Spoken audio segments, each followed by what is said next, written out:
All right, friends, gonna spice up your lives with this homemade hot sauce recipe. Start by dicing up 8 ounces of jalapenos. Next, dice up 2 to 3 garlic cloves. Add that to your food processor. Add 1 teaspoon of salt and a 1/4 cup of water. Then process until you reach the consistency of chunky salsa. Transfer that to a jar, cover with cheesecloth, and leave it on the counter at room temperature for 48 hours. After the 48 hours, add a 1/4 cup of apple cider vinegar and stir that in. Put that cloth back on top and leave on the counter for another 5 to 7 days.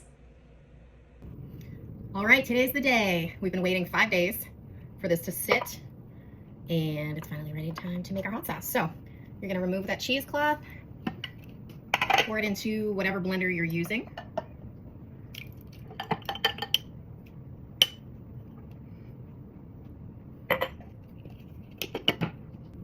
And blend it up.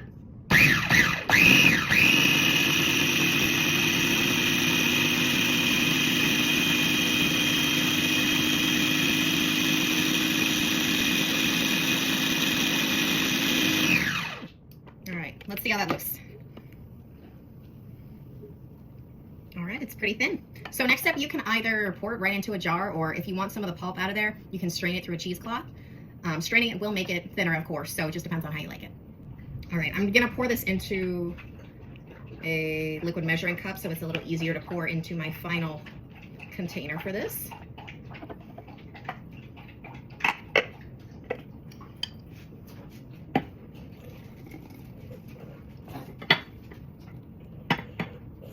All right, moment of truth.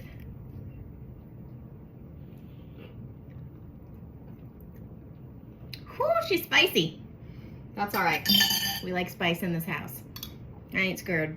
So, once you pour it into, again, whatever container you're using to keep this, the nice thing about this, since it kind of went through that fermentation process of sitting out, this will actually stay good in the fridge for up to 2 months.